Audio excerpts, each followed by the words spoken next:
Hey guys, welcome to Kurt's World 96. No, just kidding. Welcome back to the The Nerditude channel's Movie been Podcast. banned, sir. I'm back with the boys, Matt and Alex, and we have two movies as usual for you. Um, Also, if you listen to our episode where we reviewed Fat Man, My Matt biography. Matt has a episode he's going to air if it's not already out already by the time you hear this, Yeah, I will do where that. he interviews the directors. So again, please check out that movie. Please support that movie. Those guys are awesome. And yeah, definitely rent it, give it a shot. Go Even rent it, post buy it, Christmas. Yeah, fools. buy Rent it. it, buy it, whatever, man. Make it a family movie you watch every year. Uh, Get yeah, that's fun. 5-year-olds down and fucking watch You it. watch it with your I, wife every year. I can't say anything. Or I watch horror movies in front of my 1 year old. So we have two movies we're doing today. One of them was picked by Alex, by drunk Alex, um, Midnight Sky, which we have some things to say about it. And So do I. the second movie is a favorite from Matt and I's childhood, Virtuosity, which I had trouble typing that out in a text message. Mm-hmm. I had to type it like 10 different times. The phone is like, what are you, stupid? That's not the word. It's like, that's what I want to type. But so as usual, really quick before we jump into the movies, what have you guys been watching, playing, anything of note this week? I have not really had time to watch anything, but I've been playing Dark Souls, which makes me want to break my Nintendo Switch. But also, I think my son broke my Nintendo Switch Joy-Con, so I don't have to worry about that right now. But I don't know, what about you guys? What have you watched or done?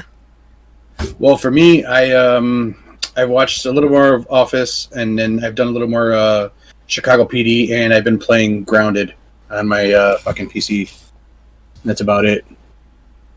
Wait, Chicago PD, like a show, or like you're watching like Yeah, cops? yeah, yeah. No, the Chicago PD, the series. It's from the guy who did what is it? SVU, is it? From the guys that brought you The David Wolf guy. Chicago Di- Firefighters brings you Chicago Yeah. PD, brings you Chicago Janitorial Division. He also has that SVU, which has been like on TV for like 20 something years. Too long. With Does it have like the David Caruso guy who just takes his At- glasses off? At one point, yeah, I'm pretty sure he's in that It's gonna show. be. But he's got another pair of glasses under the glasses he just took off. It looks like he really shit the bed, and it's like he literally died from explosive diarrhea. It's like, why are you making jokes? This is terrible. It's disgusting. That's Oh, it's also, basically I the- started Modern Family, which is now on Hulu. My apologies. Oh, that's a good show. I've never watched it. I mean, I've seen It is fun. It is like fun. bits and pieces of it. Where in that? Yeah, I'm sorry. I have one more last thing, buddy. I don't mean to How much interrupt you. shit do you watch? No, the thing about the Modern Family, Oh, there was okay. some shit going on that made my wife realize that she's that parent that they described, and I was like, I just looked and I was like, and she was like she put her head down. She's like, yeah, that's me. Yeah, go ahead. So you shamed your wife into something, huh? Very nice. Very nice. She's gonna watch this episode, so We're at that sad phase of The Office where we're at like midway through the last season, and Jim and Pam are having issues, and the whole kind of like, it's coming to an end, and it's just like my best friend's moving away again. I watched Waffle Street and Small Town Crimes, both Nelms Brothers movies. I haven't had the time to just watch anything that like I want to just watch to watch. But the good news is the movie we're reviewing Mortal next week, and that'll be a movie that I would have wanted to watch either way. But yeah, on streaming, Alex and I were doing some Gears of War with Fabian. You can see him as one of the co-hosts of the Nerditude Wrestling show. But yeah, we played some Gears of War. We do Call of Duty, some Sea of Thieves. So I did get. I've only streamed a couple days this week. I've been very busy. Next week we'll be doing a full schedule. Yeah, and well, you brought up the wrestling show. So I don't. You mentioned this off air, but is that going to be a weekly thing, or are you guys just going to do it up till the Royal Rumble, or? So we're doing the Road to WrestleMania for sure, and that'll be a weekly series up until Yeah, WrestleMania and covering that, which and is then April, correct? April, yeah, and April then 3rd, April. Actually, 2 days, 2nd and 3rd. yeah, that's right. It is a 2-day event. And then we're gonna figure it out if we want to continue doing weekly or if we want to just do pay-per-views or how we want to handle that. Sweet. But for sure for the next whatever weeks it is between now and April, we'll be doing weeklies, 2 months or something like that. The only thing I ask is it's not only about the WWE. No, I mean the weekly episodes we're gonna cover the gamut. I mean we talked about basically, I don't have. I'm gonna try to watch more of it, but I think a decent chunk of it I'll be kind of skimming over. I'm gonna try to watch AEW straight up and go from there. It's very tough to do it because like I've been doing wrestling all the time more than I do movies. So that's why when you guys are asking me what are you doing, like I'm not really doing much, but So what I'm you're only saying is movies. you were blowing us off before for no reason, and now you have a reason to blow us off. Okay. For content. Yeah. All right, let's. You know what? I'm gonna lead the charge into this fucking movie, Midnight Sky, with George Clooney. And Did Lewis have any numbers on I'm this? sorry. Or no? Yeah. Did you want to go statistics? I know it was a Netflix production directed by Clooney. Most of it filmed on a green screen. Yeah. Yeah, so Midnight Sky it's a 2020 American science fiction film. This is actually based off a book that came out in 2016. Release date. I'm assuming the book was a young adult's novel, seeing as the bright content in the movie. I don't know actually. Probably not. This movie's pretty dark, all things considered. It's published by Random House, so I'm sure it is aimed more towards young adult. So this movie came out December 11th of last year, 2020, the year that we don't talk about. Runtime of 118 minutes, too goddamn long, if you ask me. 38 minutes too long. Yeah. Budget of 100 million. So this movie was shot, even though it was green screen. A lot of unique IMAX cameras were used for this movie, so they were hoping that this would make money. It did not. $62,000 at the box office, but now Netflix has the rights, so they're distributing it. Directed by George Clooney, he was also a producer. Screenplay was by Mark L. Smith. For cast, it's a pretty simple cast. You have George Clooney as Nespresso guy. You have Ethan Peck, who I thought it was like George Clooney, like digitalized, like younger, but it's not. He just looks very good. You also have Felicity Jones as Dr. Iris. And then a bunch of other people they're other people. Well, you got the guy from Super 8 who's wasted in this movie. The guy from King Kong, Super 8. He was in that show Early Edition. The pilot. Picture? No, the pilot. Oh yeah, so he's what's his name? It's funny. It is. It's funny you say him because he's completely like fucking wasted in this movie. He's like a recognizable face in any movie. Like I never can think of his name, but I'm like, it's that guy. Like he looks so much like another older actor that I can't fucking place him, but he's really good. He's played like war generals and shit, and he even sounded like him when he started talking. Not to be a swinging dick, but when I was a kid, I met that guy. I'm just saying. Oh really? How's that? Really? Yeah, because they filmed an episode of Early Edition down on Belmont where the Quick Mart was. And the whole thing was there was a blackout and people like basically stormed the local Quickie Mart, and they filmed it there. And my dad was like, "Well, let's go take a walk down there and see what we can see." And so they were filming, and he was just kind of standing out there. He was in his costume for the show, and I remember being like, "Hey, how you doing?" And I remember meeting him, and then because we used to watch Early Edition, so it was really cool for me as like a nerdy little kid. And then he didn't do much for a little while, and then fucking blew up. He had a string of like King Kong, Super 8. There was like he's He been was in in Wolf of Wall Street. Wolf of Wall Street. Like, yeah, he was in a lot of stuff, and he just kind of blew up after like 10 years on the scene, and then all of a sudden he was like, boom, he was in a bunch of shit. But yeah, no, Yeah, he was I also think he's really great.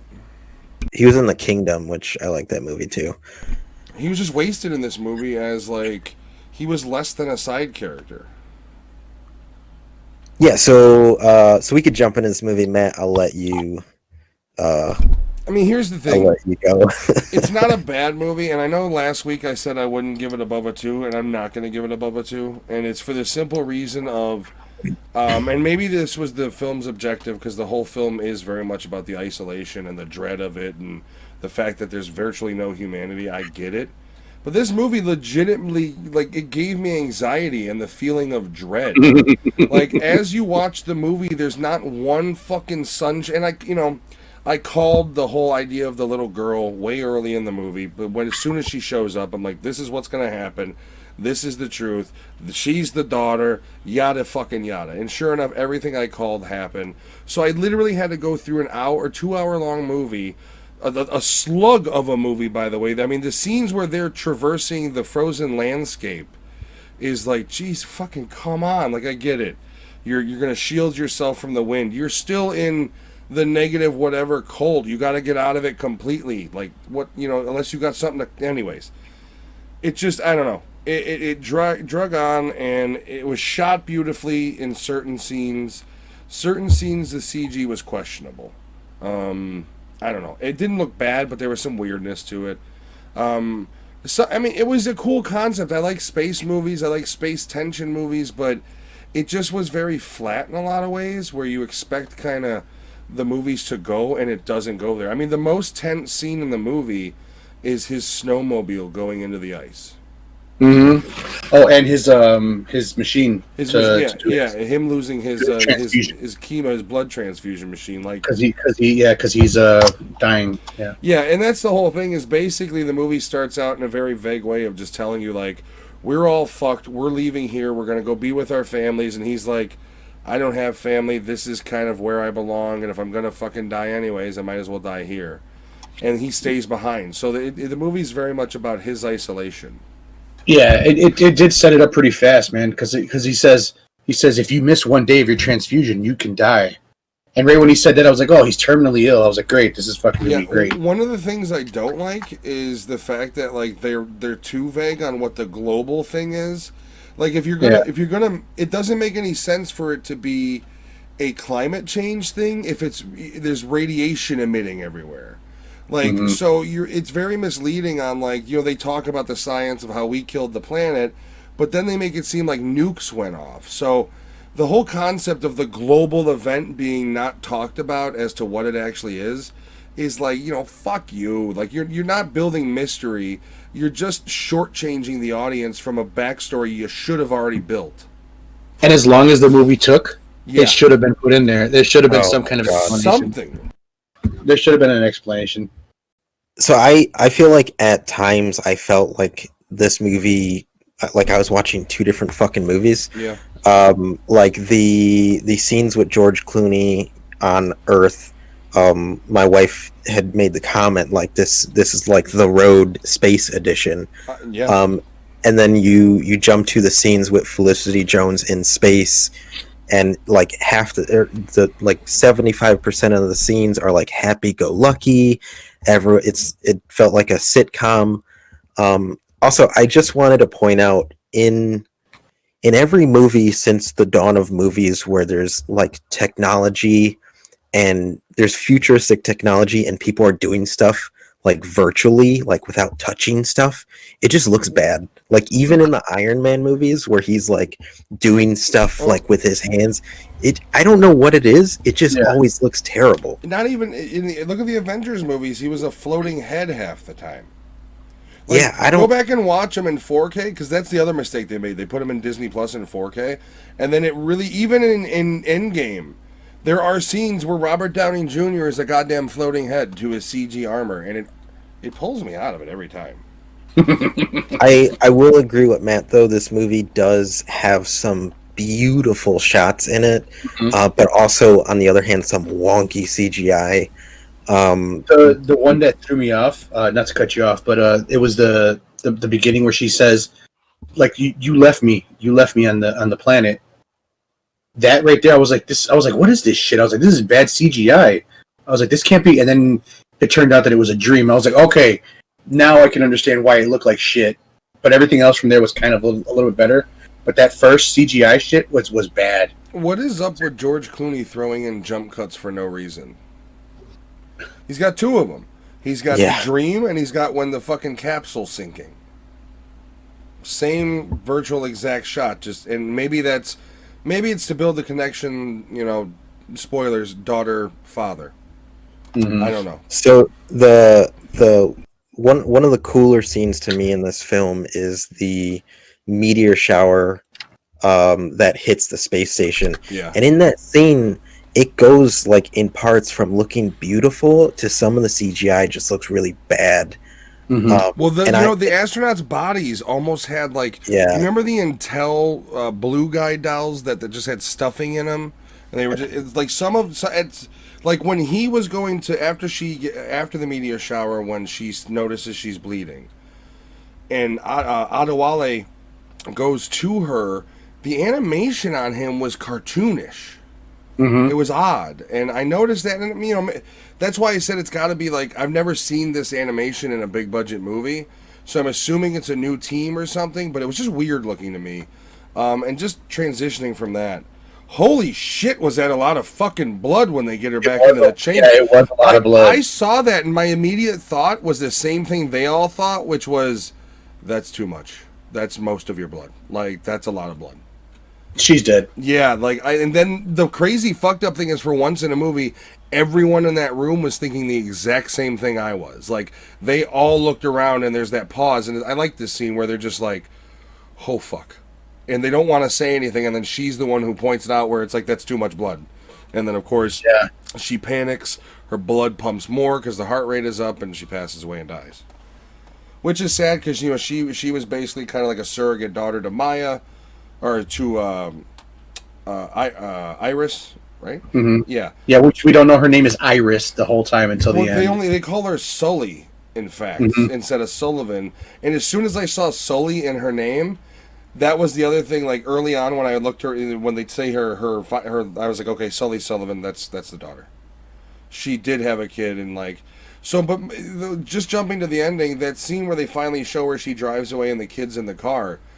Does he know? Does she tell him, and he just says, Yeah, is it He better knew. off to He knew like because not? there was a scene. There he was a just scene where he pretty much like doesn't want to be a part of her life. because she says, "Do you want to meet her?" And he says no. He's like, "Not unless you want me to," or some shit like that. Now, I will admit, Clooney did have a pretty good shot in the one jump cut. How it literally goes from the girls never talking, and when she talks, it's Sully's voice, and it's did you love her? And then it's immediately like that was effective. Like I said, he's actually a pretty talented director. I just think, how do I put this? George Clooney, as he's gotten older, it may be a slightly better actor, but he's also become way more melodramatic. Where like his expressions the whole time were very much like he went in between believable and unbelievable to me in this movie several times. Yeah, I was telling Shay, my wife, while watching the movie, I was like, there's a lot of cool scenes in this movie, and it looks good, but like, it's just boring for most of the movie. Like, and I can understand if that's what they were going for, like, because it is like a bleak atmosphere, and it's hard not to compare it to The Road. But the Road is a movie that is extremely bleak, but like grabs you by the face and takes you through the whole fucking movie. And this movie, as long as it is, has too many moments where you're just like, well, okay, come on, like just get me to the next scene. Like, Well, Yeah. There was too much in the airplane. The airplane wreckage you found. yeah, that whole Yeah. scene was like It was a bit like, long. what the fuck is he telling him? And then it's like, oh, okay. I know. Yeah. I thought it was going to be one of those where he's like hallucinating and he tells him something and different and it worked, but yeah, that was a bit long for me. And it wasn't that long. Yeah, I know that was I was kind of just like, how is there a survivor in there though? Like, when did this thing go down? Mm-hmm. Like, there's a weird. They have a weird timeline thing in this movie where if the event happened 3 weeks ago, this dude hasn't been here for 3 weeks. Like, what the fuck is going on? Unless that was also another part of his little fucking brain fucking messing with him. Yeah, possibly. I mean, one of the cool, and here's the problem with a movie like this is when you compare it to The Road, the reason why The Road isn't considered, or I don't feel it's as depressing as this in a way, is because it's grounded in more reality of like post-apocalyptic real world. And when you're dealing with a movie where you're dealing with something like this and you don't go into the horror spectrum, you have a weird in between because there's a lot like the scene where the pilot of the airplane, where they just show you enough to realize that his entire jaw and everything is gone and has frozen over. Like, had they gone more the horror movie route in some of this, even if it was just atmosphere and soundtrack, I would have liked it a hell of a lot more. But it's in a awkward in between of like, it's sci-fi, it's drama, it's got what could make horror, but they don't go like, it feels like it should be a tense horror movie. Like, rather than every moment they're out in the tundra should be a horror movie moment. You know, they ripped off The Gray a little bit, but only touched upon it. You know, with the wolves, and they never fully crossed the line into any one a purposeful meaning genre. So it's just kind of left out there to be like, great, I'm watching a movie that literally makes me feel fucking alone. Which, if that's your if that's your target, amen, you did a good job. But it does not make for a good fucking viewing experience. You saying they didn't cross the line of a genre is like 1,000% what I was thinking. Because when I saw that scene with the quick scene of the guy's face in my head, I was like, "Am I going to see more of that?" Like, and Yeah. it was just like, no, that was it. Yeah, what's the point of that scene? Especially when you have it like he looks at it and doesn't react, but the little girl does. But the little girl doesn't fucking exist. So you're trying to represent it as his subconscious, or is this what is this? There's so many gaps in the logic of it. Yeah, Sorry, Alex, I would go say on. this movie has a lot of ideas and doesn't really know what to do with them. That's what I was saying. There's 38 minutes of this movie that could have been cut out, and that's a big chunk of it. The last 8 minutes is another one that should have been cut out, but that's something else. Well, Lewis is right. It's got a totally fucked up tonal imbalance between the fun, you know, they don't know that their entire planet's destroyed. And and I'm sorry, I have a problem with how the movie ends completely because it's literally like, yeah, we found a sustainable planet. And then it's like, oh, ours is a charred mess. All right, let's go to the other one. Like, how are two people going to start the whole fucking race? It's going to be inbreds running around the whole fucking place. And that's it. And then it's not going to go nowhere. Well, There's only 3. Well, if it's a son, is he going to do the mother? If it's a daughter. Yeah. Well, what's going to happen there? How are you going to re-fucking populate? Best case, you pop a couple more out of the mother, and then they have to fucking intermingle, and you're still walking around with toothless fucking kids bumping into corners of the spaceship. So one thing it never touches on too is what happened to all of the other ships that left. Well, a majority of them went underground. Well, no, yeah, but nobody's supposed to be alive. Like the thing about in the beginning is they said anybody who's alive is underground now. That's what Clooney does say. He says anybody who's alive is underground. So with all the technology, there's no way for them to build a signal to reach the surface to talk to Clooney? Yeah, no, but there's no sonar you could fucking use? They had hundreds of ships that left with people that lost contact and probably died in orbit. Yeah, well, and that was also because of the unexplored area. I think that's where they got stuck in. That's another thing. That's another like little hook that could be a horror genre thing, and the movie's just like you just get that and that's it. Are you muted? Why couldn't you have done it where on the way back from fucking K23 they find the graveyard of orbiting dead ships that have been sitting there for how long and starved to death or ran out of oxygen? It was the maybe that was the fucking meteor shower that they were getting hit by. Yeah, exactly. Like, they see all these ships that have been ripped. There's just so many avenues they could have explored and didn't. And I said I was going to watch this movie objectively, and I did. And it's just like, I actually watched it. When you first watch it, it's kind of a pretty movie to watch.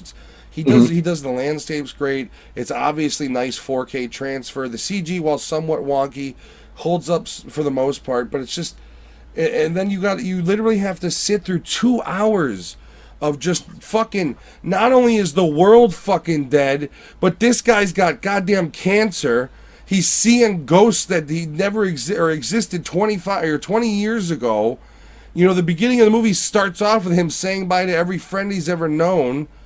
It's just, and then they don't even explore the concept of the extra cereal bowl and how the fire got started. You just have to assume that he fucked up and left the pan on, and he's just losing his shit, not remembering that he's doing these things, and that's his kind of his psyche trying to simulate the idea that, like, no, you're not losing your shit. There was somebody here the whole time.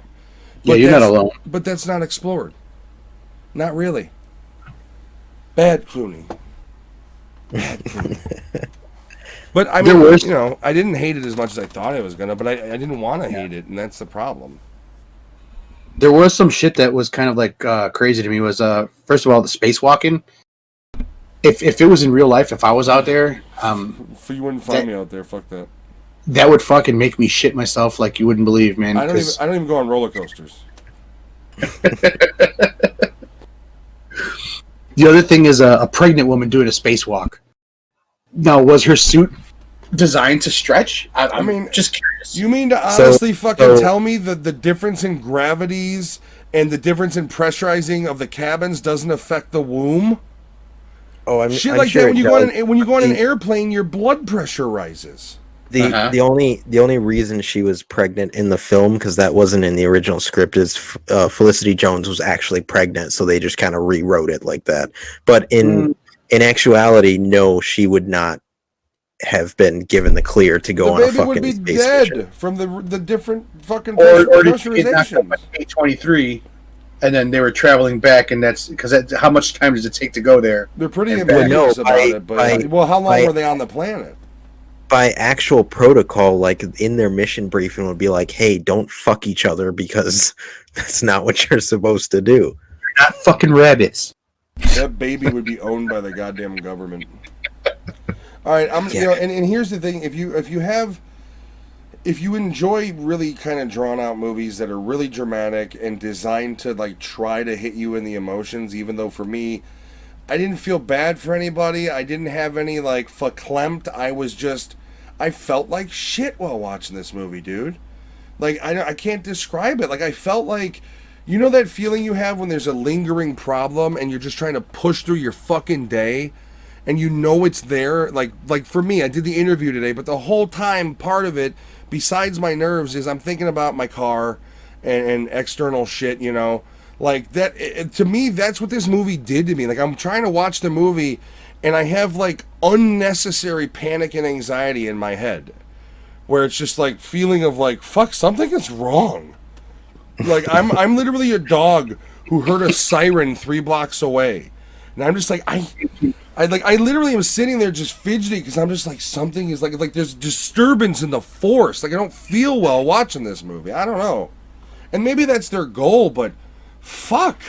You couldn't have given anything, any sunshine in the bleakness, literally and figuratively, in the way this movie was shot. The sun comes out for like 14 seconds. And the rest of it's all fucking freezing cold fucking winds. I'm gonna let you guys wrap up whatever you want to say about it. I'm ready to give, it's not a bad movie, but it's a movie I'll never watch again. It truly did make me feel a sense of dread that I shouldn't feel at the cinema. I agree with you about it's a movie I'm never going to watch again. I actually thought maybe I'd watch, because I tried to watch this with my wife, but we didn't get no time in between. So I was like, all right, I'm gonna watch and see. And then as I was watching, I was like, yeah, I'm never gonna watch this. I'll recommend it to her. I'll tell her, hey, I think she would like it. If you'd like But to cry, if you're feeling a little emotional today, watch this fucking movie. But I told her, I said, I think you might fall asleep and you might watch it a couple of times, but I think you'd be able to like. She would like it because she just can't stay awake for a fucking movie. I mean, but the movie's literally the last 10 minutes of Marley and Me's fucking atmosphere throughout the whole fucking movie. I don't know. That movie made me cry, man. Don't bring up that movie. I was the only one in the theater back then that didn't cry, and I guarantee you, if I watched it now, I'd be a little bitch. I'd be like, oh god damn it. I think we should review that movie. He was just such a good boy. He's just such Marley and Me and Hachi. How about that one? Like, there's not many things that touch the heartstrings a little bit with like relationships. You know, like if there's a movie where like the main character loses their wife, that'll sometimes get me. And things with dogs, like the scene in John Wick. I literally, now that I've seen that movie several, probably more times than I should have, the first 15 minutes doesn't get watched. It goes from directly after when they kill his dog, and he's like, well, fuck this. That's when John Wick starts for me. That scene doesn't make me emotional, but it's just those, you know, like I still haven't watched American Psycho with my wife because we haven't been able to get past when he kills Al's dog in the alley. So yeah, we put on Up for my son this morning, and I legit did not want to watch. Oh, that first 10 minutes when they go through the relationship, dude. That whole like, oh, you know, if you're single and you've never been in love, that doesn't matter. For you, it is like, can we get on to the Pixar goodness? But if you've known love, that is the worst scene in the world to fucking watch. And I know there's probably people out there that are like, they can't watch a scene in a movie, but like when you're in certain situations, like me now being a dad, like certain scenes in movies, like just like a gut punch. And I used to make fun of people that would have those reactions. Now I'm just like, I understand. Like here's something that's fucking a video game that does it to me. Dead Island. No, I can't watch that trailer now. That first Dead Island when his kid bites him and he throws the kid out the window. Yeah. Off the balcony. I was like, holy shit. And when my oldest daughter was born, I was like, I can't watch it anymore. I kind of wanted to do that with my son for messing up my Switch, but I didn't. So wait, did you have like silicone grips, or did he rip the grips off of the actual Joy-Cons? My controller, he ripped out the thumbsticks. My Switch, he ripped off the grips, but the one is kind of a little wonky, so I gotta test to see if it's like drifting. He's a strong little chunky kid. Fuck. Yeah, it was my fault. I left the Switch out in the living room. Out the window. Gone. But anyways, should we give this movie a rating? Sure, I'll go ahead. Yeah. Frozen hot dogs, how many? 2 hot dogs out of 5. It was boring, beautifully shot, way too fucking depressing. Alex, you don't get to pick anymore. He says that, but all fair, we tried to get Alex to pick a movie for about an hour. We were begging him to pick a fucking title. Are you kidding me? You know what? I picked this only because I said it popped up and I it looks interesting. You gotta give Lewis and I credit though. Even after this slog of a movie, we still were like, "Bro, just pick one," and you're like, "Oh, you mean today? Yeah. Well, no. Tonight, Alex was the equivalent of like when you're with your friends and you're like, "What do you guys like on your pizza?" And he's like, "Anything." And it's like, that's not an ingredient. Like, you know what always angers me, and I shouldn't say this because she's awake, but when you're going to a drive-through and you know you're going to the drive-through, but they don't think about what they want, and then you get there and you're the in-between between their brr, brr, brr, brr, brr, brr, and her, and you're like, yeah, 1 second, can you fucking tell me what you want, please? Yeah, I got a memory. Yep, okay, and then I forget something. So you said, wait, you wanted this? Okay, that is the most fucking annoying thing ever. I have 3 of those. Oh, yeah. Yeah, my wife and my 2 daughters. My wife does the let me look at the menu, and it's like you get the same thing from top. Mhm. You get a number 9. Bro, You've gotten that for 10 years. I didn't have that. Your children are spoiled, man.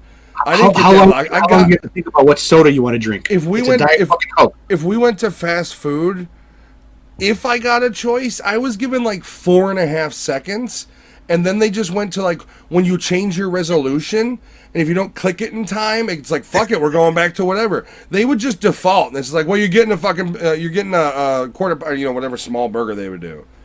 And it's just like, but I wanted a salad shaker. And it's like, well, you got a fucking hamburger and fries. Be happy. And I was like, I don't want to get Shake hit. it up in the box. I don't want to get hit today, so I guess I'll shut up.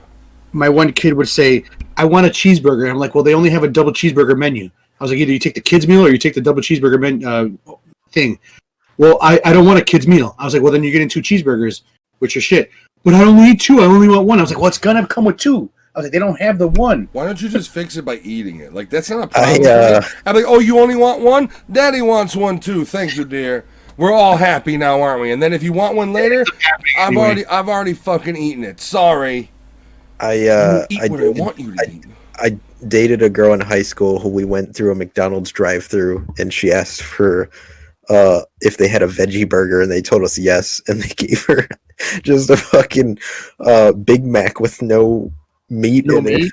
Oh. Yeah, and I told her, I was like, "What the fuck did you think they were gonna give you? Like, it doesn't show veggie burger on the fucking menu." Well, that's like is there anybody in their right mind who actually goes to Subway and orders the veggie sub? There is Stupid people. Stupid. Like, please load Lindsay, it with spinach. I need a lot of does spinach. it with the fucking pita bread. I've worked at a Subway that only played country music. I could tell you stories. I don't want to know. I've been out in the area that you used to live. That's one of the reasons why I stopped going to places. Because of country music? No, because of the stories that people have in fast food. Because of but the golden rule with fast food: if someone's serving you food, it doesn't matter if you're at a 5-star restaurant or a 1-star. Don't be a dick to the person serving you your food, right? And you're fine. Despite how I look, I am very pleasant to both retail and fast food. Retail because I know how much it sucks. Fast food is because I don't like my food with AIDS spit in it. Mm-hmm. I'm only a dick when they don't give me what I'm supposed to get, and I ask them for the money back for the stuff I didn't receive. That's the only time I'm a dick. I'm still pleasant when I call and I complain. But Alex, that's the right choice. You ask for the money back. Don't get new food because then you're gonna get you're gonna get a booger burger or some shit like that. Yeah, I never take food after that. I guess I'll go next, or you want to go? Yeah, I'll go. I'm gonna give this 2 cups of Nespresso out of 5. This movie had a lot of cool ideas. It didn't pick a lane for a genre. Of course, being me, I would have liked it to be horror.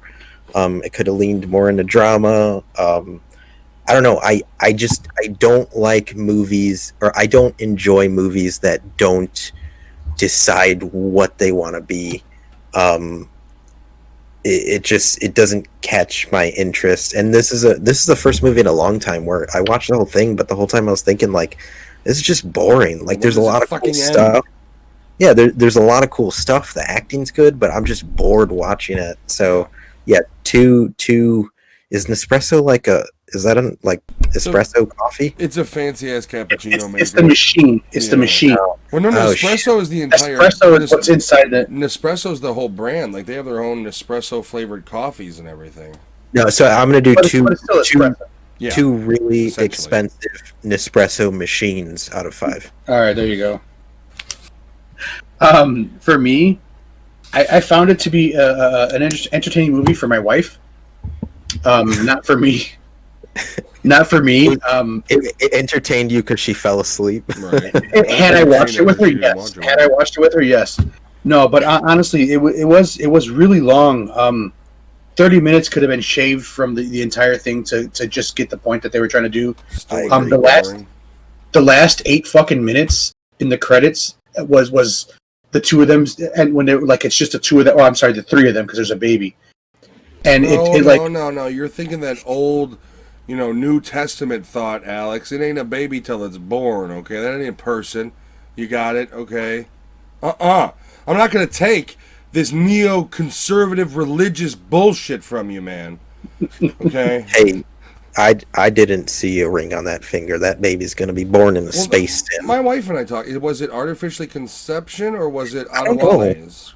They I never really no, it was talked the two of about it. them. It was the two of them. It's his baby. Is it okay?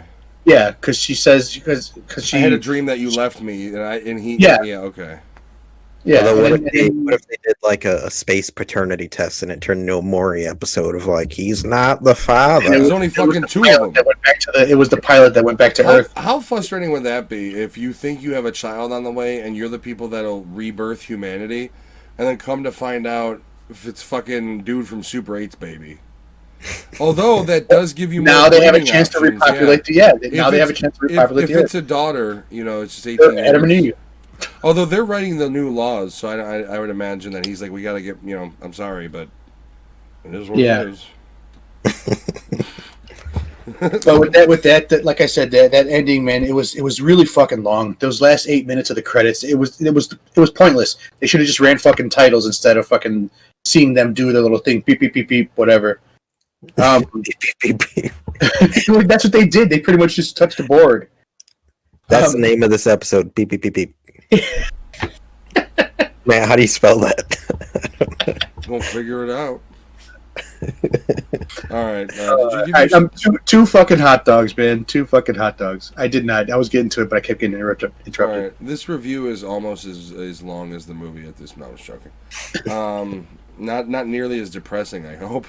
All right. So we're gonna end up going to our next movie, which is Virtuosity, and we'll be right back. I thought of that one too. See you soon. All right, guys, and on to our second movie, sci-fi in a different tone.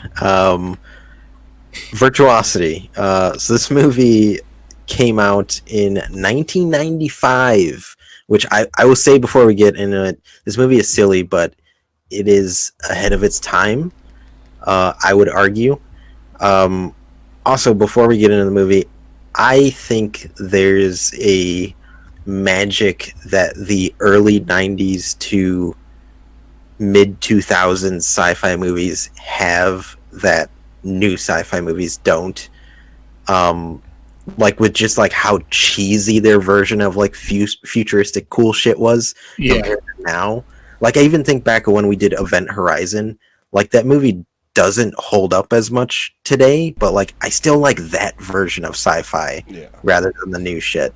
So this movie came out in 1995. Well, I'm sorry, I just want to point out the problem is half of the new sci-fi, especially when you're talking like space, is based around the concept of global warming. And like half of the shit that's out there is like today. You mean? Yeah, nowadays where it's like, well, we killed the planet. Here's the whole premise.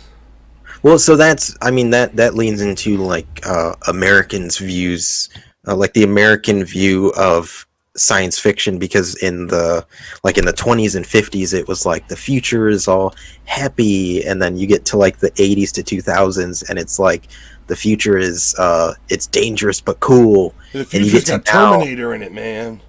And you get to now and it's like everything sci-fi is end of the fucking world and that's it. Like that's the only sci-fi you can do.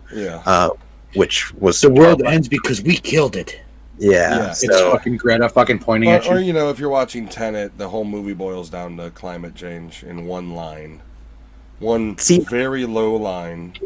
That's why I like the 80s to 2000s sci-fi, because it's like things are cool, space is cool, but everything's badass. It's like the happy medium. Well, not only that, but like 80s sci-fi didn't really like if people back then were like, well, why were they? Because they're fucking murderous robots. I don't have to explain anything to you. Like, look at Alien.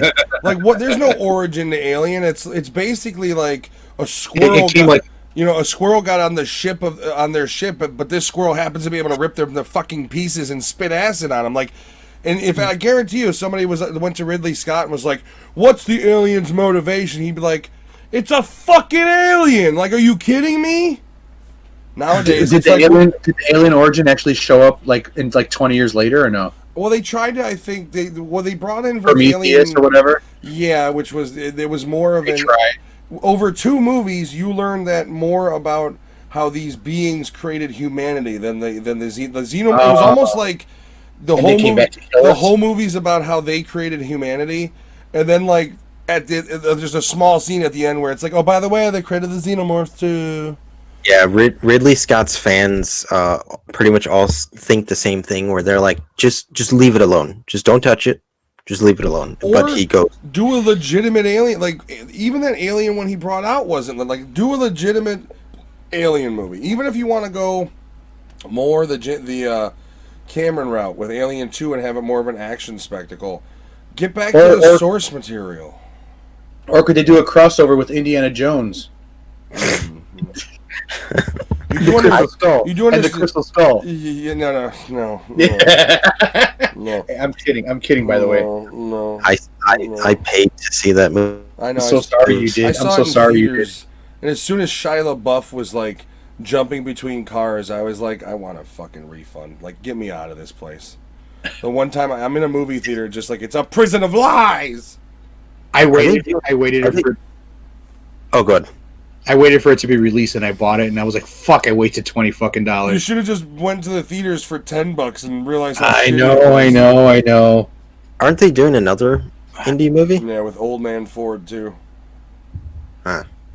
Listen up, Sonny know- Jim. I used to fight the Nazis. If he can act a little better than he did with his solo performance, What, all 4 scenes that he was in? yeah, but he was kind of sluggish, but I get why. He's old, and he had like those accidents and stuff with the plane crash. All he does is smoke pot and fucking chill all day. Like, Yeah. I think they should take away his pilot's license and just not let him fly planes. yeah. In fact, take away his driving license too, and make sure he has she's got money. Get a fucking chauffeur. But back to this movie. So this movie was directed by Brent Leonard, who did another fantastic film called Lawnmower Man, which is based off of Stephen King story. The first one was good. The second one was a little weird. Yeah, lot of people don't know that that's a Stephen King thing. So budget, the numbers are kind of skewed because they're not exact, but budget was around 30 million. Box office was 24.1 million. You got to realize at the time, Denzel was a high, well-known actor, more so than Russell Crowe, which is why on the cover, the awful cover art for this movie, it's Denzel Washington, and the tagline is "Justice needs a new program." There is there has been several cover arts. Like when they brought it out on Blu-ray, they released a different cover art. This is one of them. I think that's like the original on that one. This is DVD. Yeah, but it's just Denzel. It doesn't have Voodoo Mama Juju in the back behind Alex. If you're watching, so for cast, this movie has a couple. So Denzel Washington plays Lieutenant Parker Barnes, and every time I say Parker that, Barnes! Hey Parker, this one's for you. Yeah, I thought that one too. Faster. Russell Crowe. Russell Crowe, who's very, very handsome in this movie, He's plays suave. Yeah. 6.7. Those suits. You also have Kelly Lynch as Dr. Madison Carter. Nobody cares. William Forsythe Yes. as Chief Billy Cochran. You know, he really ruined William. his. Sorry, Go on. William Forsythe in this fucking thing. I've seen him in many movies, man. He's fucking horrible. I like But- William Forsythe. No, I do too. You ever But seen when I him saw in The Substitute? I might have. I got to see it again. He's But, actually yeah. with Tom Berenger. He's actually. In But that I'm movie. just saying, in this fucking movie, I just was like, holy shit, it's fucking horrible. But William Forsythe ruined his serious career when he did Deuce Bigalow. Like you would know, I can't forget the scene where he's like supposedly whips his dick out. And he's like, "It's spaghetti thin, it's not small." Like that's the only and that was when he first lost weight too, to where he because he was thin and then he got fat and then lost weight again. He's gone through like weird body frames. Where So I'm gonna watch Deuce Bigalow now to see what you're talking about because I fucking never seen the movie. Well, you'll see him in one movie, and he's like kind of fat. He's got a fucking mustache, and then in another movie later on in his career, he's real skinny. He's got this weird like blondish long hair that he used to have. He's gone through phases of like think of him in The Rock versus him in Deuce Bigelow versus him in Substitute. Like in The Rock, he's kind of overweight. I like William Forsythe. He's awesome. No, I do too. But like I said, in this one, I couldn't fucking. Just when I saw him come out with the cigar, and I was like, oh fuck, this guy fucking sucks. But I'm sorry. Go ahead. Well, it's okay because he gets beaten to death with a pipe. He does By a fucking computer programmer. So you also have William Fichtner, who plays asshole bad guy in literally everything he's ever been in. Yeah. You How do you also not love him have though? How do you not love that guy as an actor? Which one, Fichtner or the other one? Fichtner, who is in No, like I like him too. I like. no, him too. he's awesome, but he's the definition of a character actor. Like he does his thing, yeah. does it well, and that's it. You also have the little girl is Kaylee Kuko. I don't know if you guys knew that. Really? I didn't know that.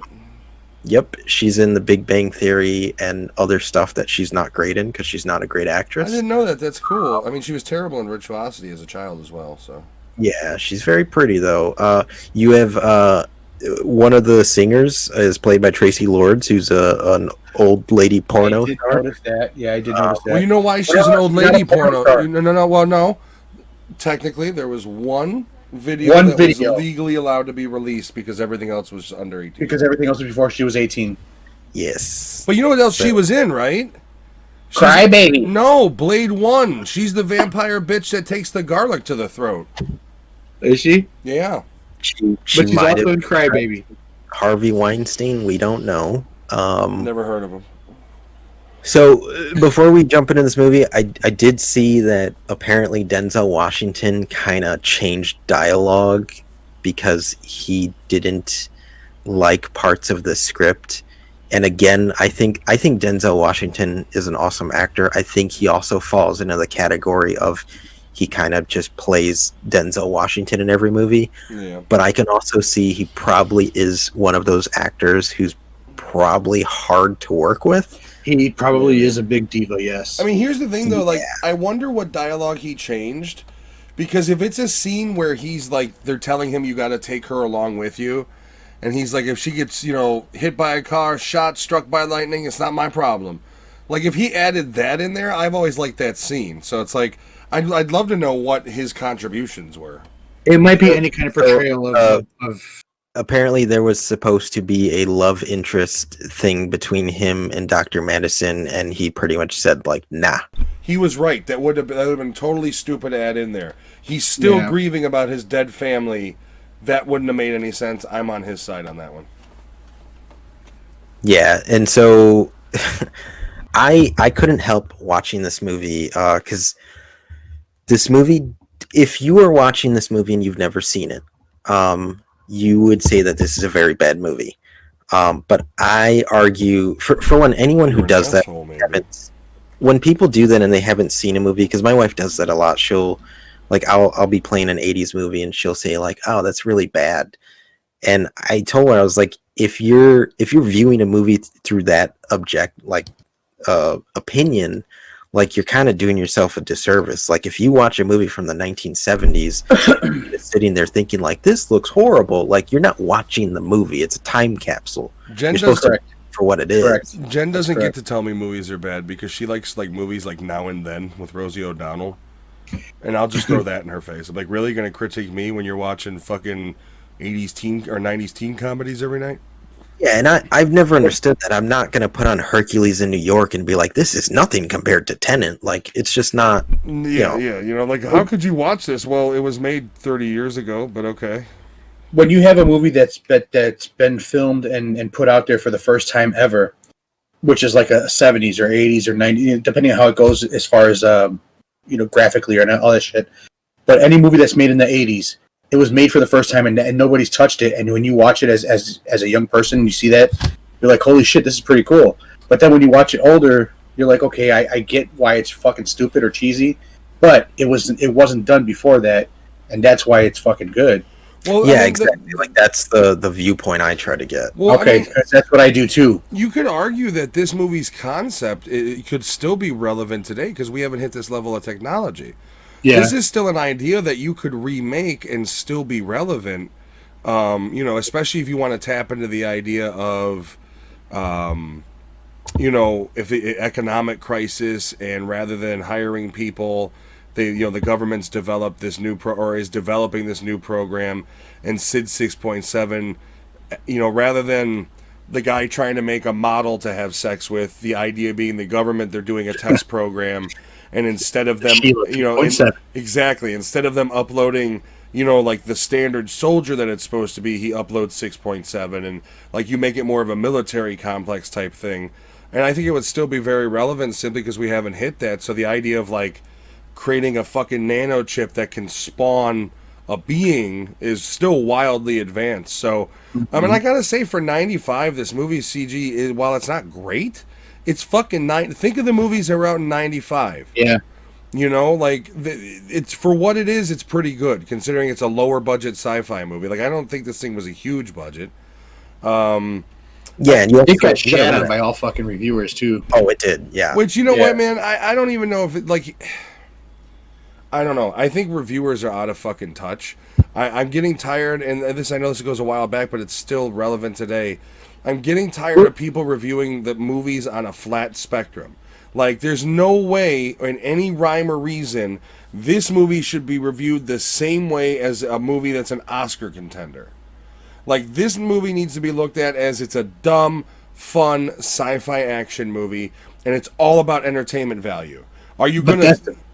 That's the problem back then, is people were like, oh, well, no, we want to see we're going to try and see what we could push on people and how we're going to make money because they're paying us to promote this movie. That's the thing about movie reviewers. We don't do that. And the three of us, when we rate our shit, you can see it. A lot of times we don't fucking agree on it. Sometimes I'm saying like higher numbers than you guys. You guys are always saying higher numbers than me. It's always different, but most of the time it's you two against me. Well, you pick movies like Midnight Sky, so... No. But that's why I like what we do, and why I say, we're not movie critics. Because we, if you're listening to this or watching this, we don't want you to have the same opinion as us. Like, we like talking about movies because they're dumb, they're not real, and they're escapism. And that's why I don't care. Like, I have some friends who, haven't seen a movie yet, and they'll be like, "Oh, did you hear the reviews it's getting?" And to me, I'm like, I don't really care. Like, I just want to see it, and I'll form my own opinion. Well, well, the problem is you also have sites like Rotten Tomatoes, which is every movie that comes out is proving more and more that it's paid bullshit. You take a movie like Fat Man, which has critical reviews percentage of like 34%. Most of the negative reviews are bitching because Mel Gibson's in it. And that's literally, I've read several reviews where it's like the first third of it is Mel Gibson's a piece of shit, and then it's like, well, now that that's out of the way, we should talk about this movie. And then you look at the audience percentage, and it's 84%, and that is why Rotten Tomatoes is no longer trusted by real moviegoers. And you guys hit it on the like. We review movies. I don't want to be known as a critic. Critics are full of shit. Critics don't have the concept of looking at movies from different lenses. Like, I mean, it is what it is. Like, a movie like McHale's Navy. I'm smart enough to recognize it's not a great movie. Like, it just isn't. It's low budget, Tom Arnold. But I fucking love that movie. And if you ask me if I would recommend it for somebody to watch, I would say absolutely, but understand it's not a fucking great movie. But it's amazing to me at the same time. Like, I don't know. It's one of those things. There's somebody out there in this. Like, Jen likes McHale's Navy. So there's somebody else out there that likes that fucking movie that I'll meet one day. And it'll be when the goddamn rings join powers together and we'll be a fucking alliance. Yeah. You're over here on the side of me, so that's why I'm doing it. Well, that's the wrong side. Well, so for me, okay, here. There you go. You got to realize too that 5 years, because this came out in 95. No, 4 years. Matrix came out in 1999. Yep. The ideas in this movie kind of resonate with the Matrix in the sense of I just kept thinking fucking Mr. Smith with SID 6.7. Mm-hmm. I'm in no way comparing this movie to the Matrix. Well, no, you're right though. I mean, when you think about it, you're talking about digital societies. Yeah. Right. And basically the concept of caged versus uncaged. So you're not out of the realm to think, well, maybe some of the concepts could have been lifted. Yeah, and I couldn't help but think of Chucky though while watching this movie, because Sid 6.7 does a lot of like hopping around. Yeah. He does weird scenes where he's like Kyle! flicking really awkwardly or jumping into a ceiling. Well, there's that UFC scene, which was awesome because it had like Ken Shamrock and a bunch of real world UFC guys in it, where he gets his hand blown off, backflips to the ground. He's a little pixelated, then gets up, and it's just right back up.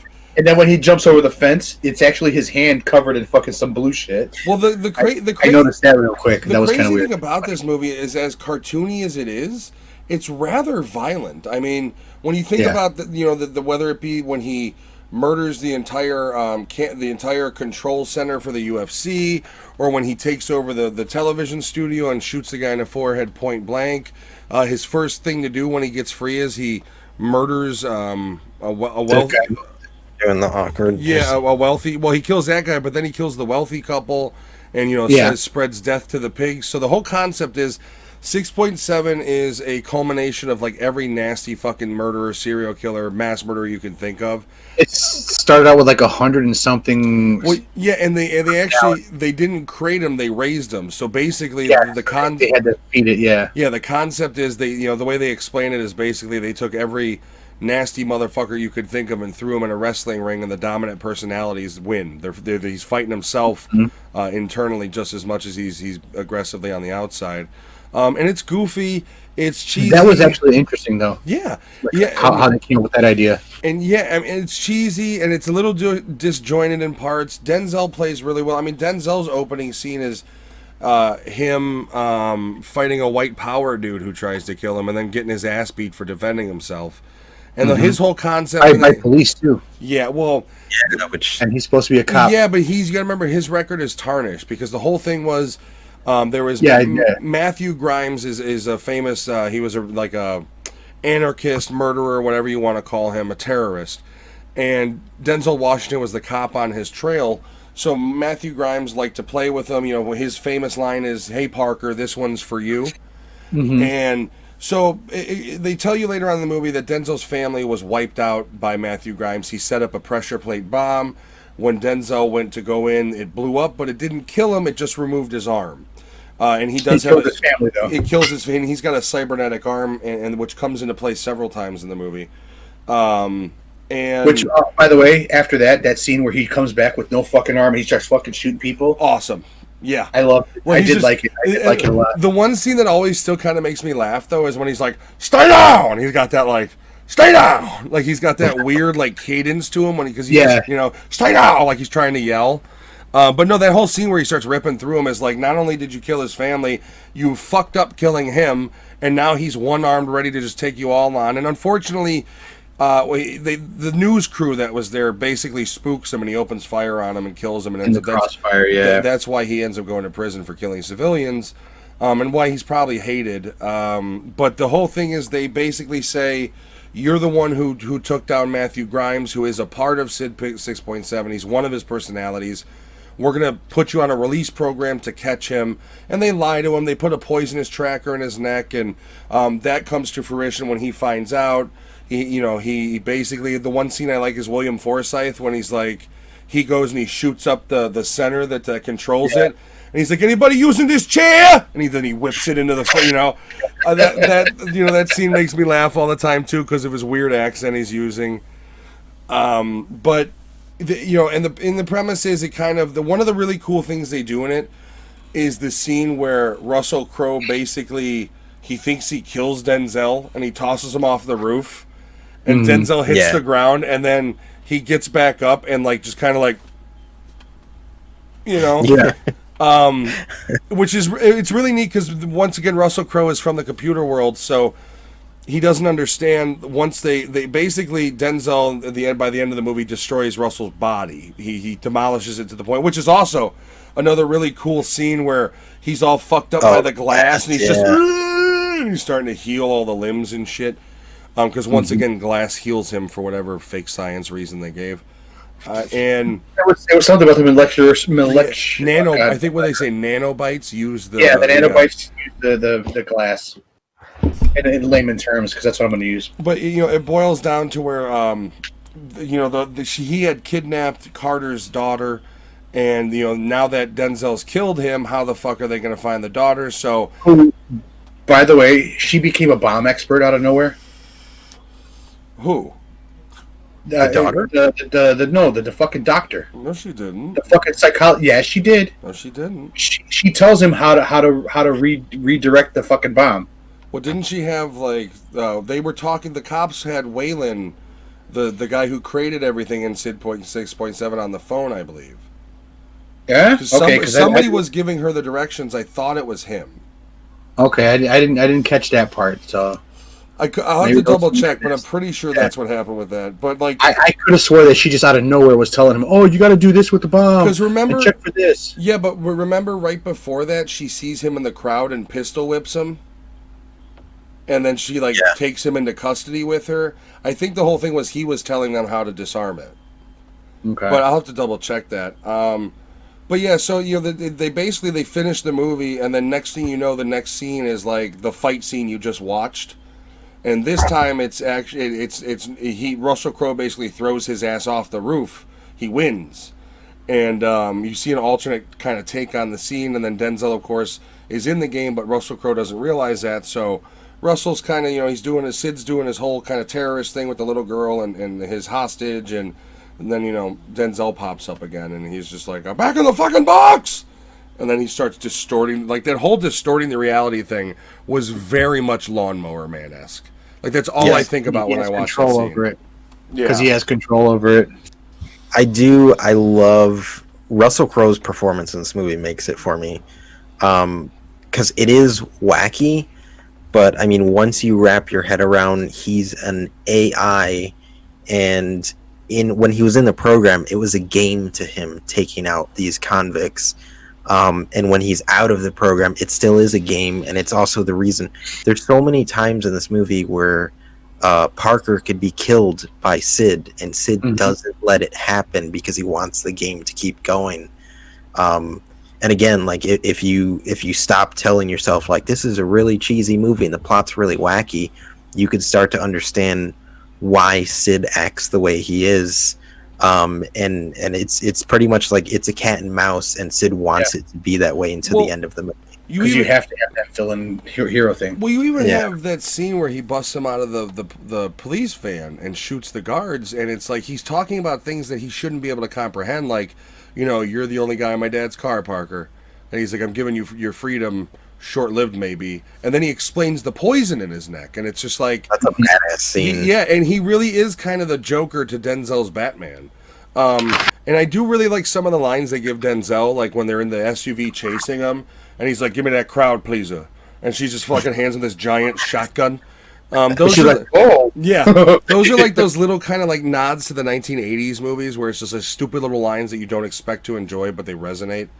I think we'll wrap it up. We'll see if you guys have anything else to say, then we'll review it. But for me, this is one of those movies that as a kid I loved. And maybe that's why I like it so much now, and maybe it really is a shithole of a movie, but I'll never see it that way. I'll always see this as an awesome fucking movie.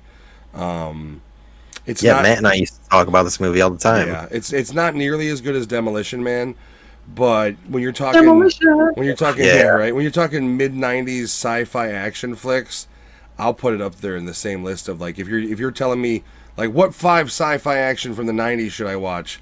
Demolition Man and this one is definitely on that list.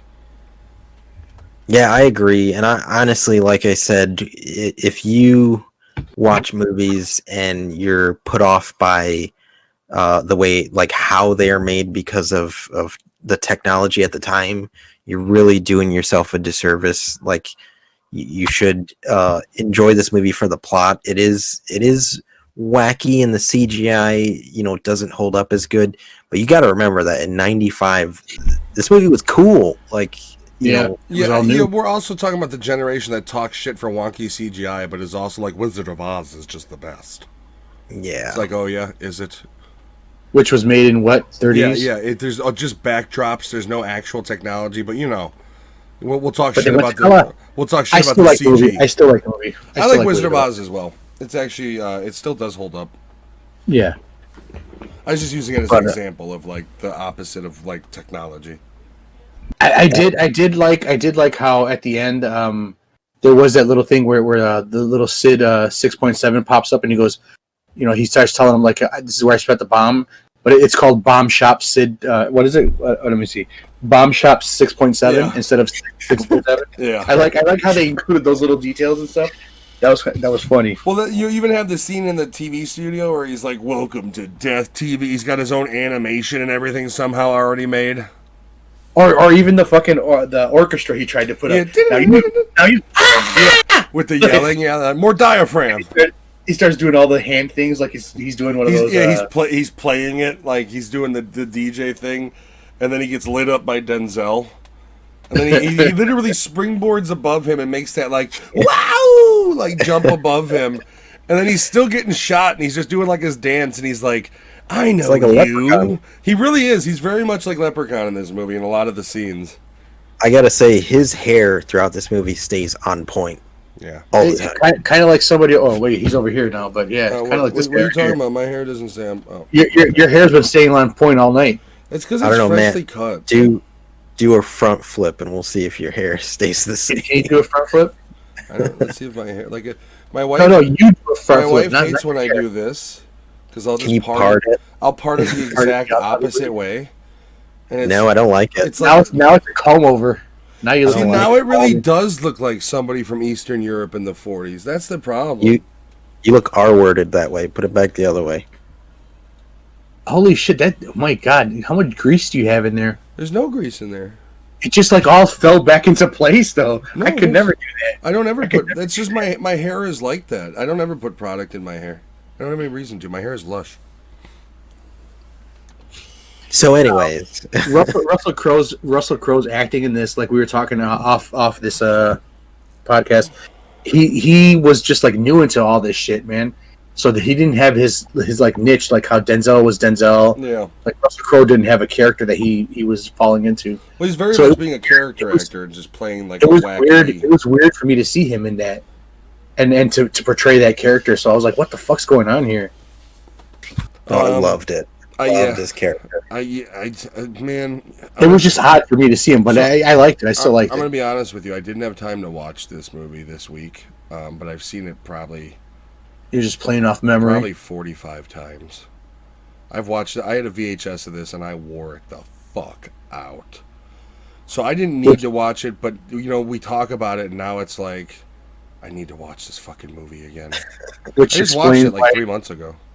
Which explains why you didn't see the Sid 6.7. You didn't see it clearly. It's clearly the cover they put over him. Like nobody's balls are square shaped. It's not a sack. It's not a sack, man. It's a towel thing. Like if you look at it, like I just did, like pull it up on your goddamn 1440p monitor. He does his dance. Nobody in history has a rectangular ball sack. That's not how anatomy works. Maybe not my anatomy. It was crow sack.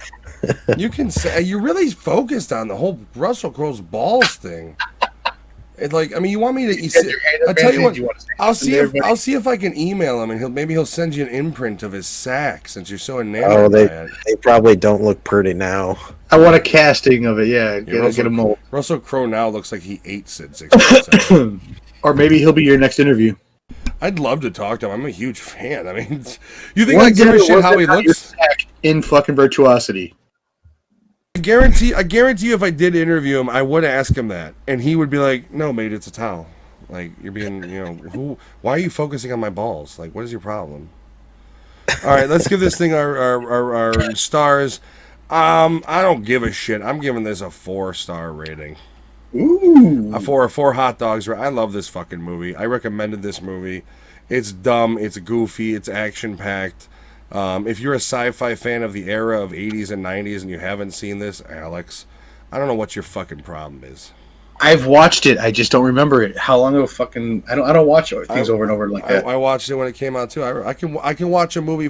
I'll tell you the entire synopsis of a movie from a decade ago. I've watched once.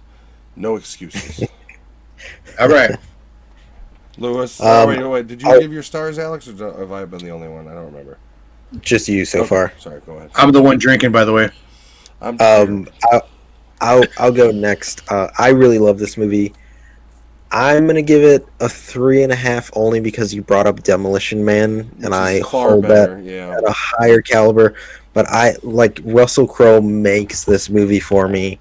Um, I wish I could have seen more with his character and Denzel Washington. Like if they made a sequel. Um, Even before we had talked about this movie, I've had quotes from this movie stuck in my head for fucking 20 years now. Um, yeah, I think it's definitely a like just like turn your brain off, just watch it, have fun type of movie. And those are the best sci-fi movies. Like I like sci-fi movies that make you think, but I don't want to have to write up a script like fucking Tenet, and do the Charlie Day meme Yeah, thing. yeah. Well, the science makes sense if you think about. Well, what about the radiation? Where does that make sense? There was Yeah, radiation. Okay. I just like sci-fi movies that are just like just shut up, sit down, and watch. Yeah. And yeah, so I'm gonna go with a 3.5 out of 5 virtual hot dogs. Delicious. Definitely check this movie out. Alex. I'm gonna go 3.5 as well. I remember the movie from when watching it before and watching it again. It was fun. It was a lot of fun. Seeing Russell Crowe in an element that I don't remember him being in is one of the things that kind of brought me back into it. I don't think he's ever really done anything like this No, not after. really. Before, no, he actually. I guess this is like Matt and I were talking. This was like probably his first film that broke him into America. American film. He was in Romper Stomper, which American film. Sorry. launched him in Australia, and then he moved forward. I mean, I don't know. I'm looking forward to watching Unhinged because I have a feeling like you're going to see some kookiness out of him. I That wonder would be if fun. He butt might again. revert back to his old ways. See, for me, Unhinged looked like a version of like Joyride, but they look like they're pushing it a little bit in it. So that's why I'm interested, and I want to see where. I mean, he's a great actor, and like people talk shit about how he's gained weight and how he can't sing. He couldn't sing for Les Mis and whatnot, but like. People are so quick to fucking forget that like he was in Gladiator, like he was in so many awesome movies and shit, and like they just lambast the guy.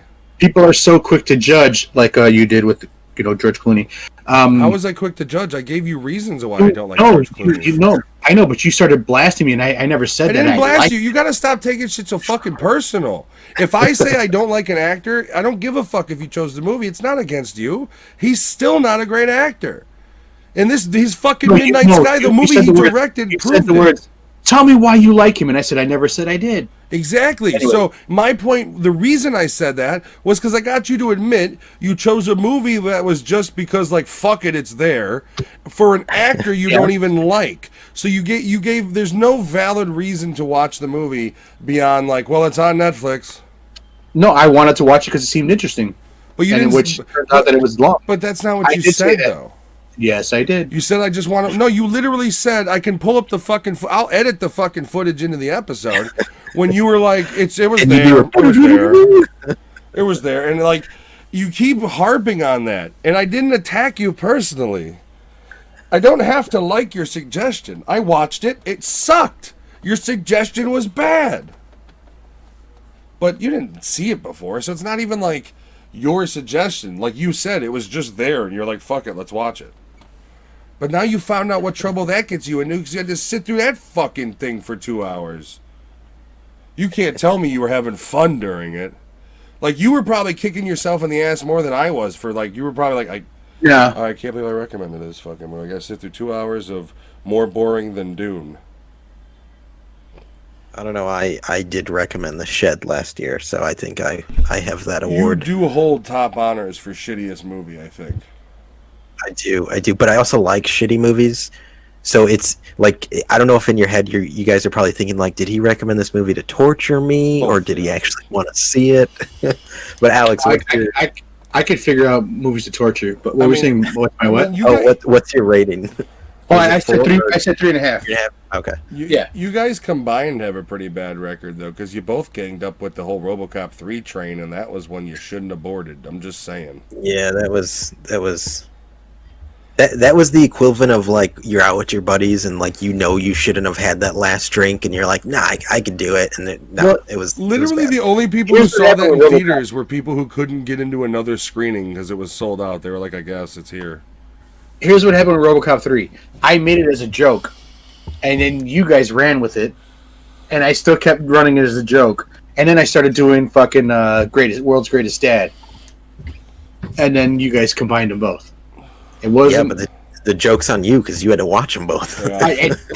It's just another fucking movie for me to watch, actually. Well, I mean, how are you supposed to? You don't have time to watch bad movies with all the wrestling you watch, so. I know. Wrestling.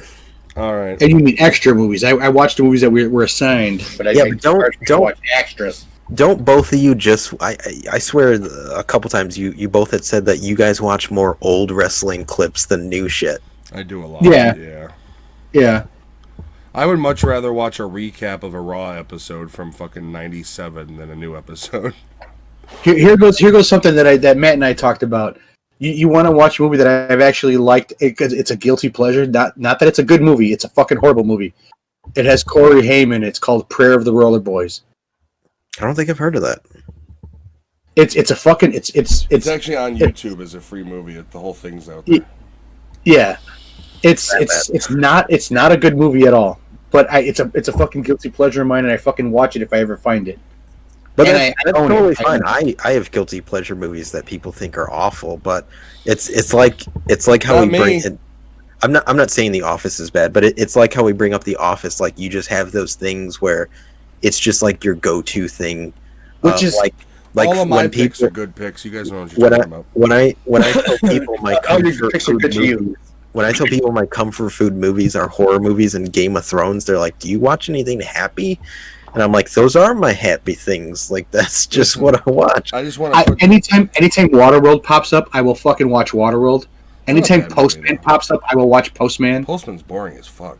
It is, but I will watch it. Listen, I just want to put this out there. You know, now that I've interviewed Hollywood celebs, I'm better than you guys, so my opinion takes more precedence.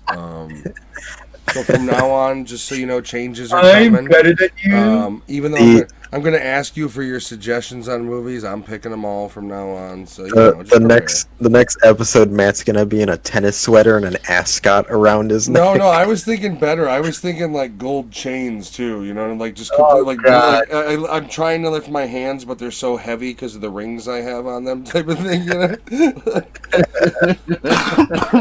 I no more glasses. I just have 2 monocles for no reason. That's gone Hollywood. Like what the fuck? Hi, You're guys. gonna look like hipster white supremacist Thanos with just a bunch of gloves. I would snap, but my fingers are swollen, so I can't. It's the ring. They said arthritis doesn't normally set in this badly at this age, but the rings are doing it to me. All right, we've given our reviews. We're gonna head out. Everybody who's watching, thank you. If you don't have time to watch the video, check out Spotify. It'll be out. The interview. It'll be out by the time. It'll be out by the time this episode is out. But check out the interview I did with the Nelms brothers, as well as I will be having some other smaller content hitting very soon. Check out the wrestling. Yep. We do have every week we're going to be posting Sundays. I think is what we've agreed upon. Saturdays, Sundays, we'll see. We'll do our best Saturdays or Sundays, yes. Yeah, and we'll be doing weekly wrestling wrap-ups for, AEW, WWE. I don't give a shit about TNA, but if Alex does, he can go over that. But yeah, those are coming weekly until we hit WrestleMania, and then we're going to figure it out from there. Yeah, and also movies we're doing for next week. We're doing a movie called Mortal, which is on Amazon, if you have Amazon Prime. And then the other movie we're doing is Jojo Rabbit, which I believe is on HBO Max. And also, if you like the art for our logo, it's done by Revenant Draws. So check him out on Twitch and Instagram. Yeah, check our Instagram out too, because we'll be posting his newest creation for us there soon. Yes, I love the newest one that he did, and hopefully we'll get that stuff so we can put it out there too, or actually make our own shirts. Soon, hopefully. I mean, hey, Yes, and once again, please check out Fat Man, and please tune in for our interview with the directors that Matt did. He did an awesome job. Yes, it was great. Definitely check it out. And let us know what you think. Leave a comment on the interview. We want to do more stuff like this. Matt is soon gonna leave the podcast and do his fucking professional interview career, and it's gonna be me and Alex stuck with I know. Matt. Matt's gonna go join the pedophiles in Hollywood. Whoa! For one thing, I'm not moving to Hollywood ever. People are moving out of there. I don't want to live in a tent city. For another thing, Hollywood. Not the pedos. No. I'm anti. I know. I'm a pedo hunter, man. I fucking don't like them at all. I don't like them. Fuck right? Hollywood. There's plenty of people. There's fucking farm animals if you have to. Leave the kids alone. But you fuck one goat. Is that what they call you? Yeah, there's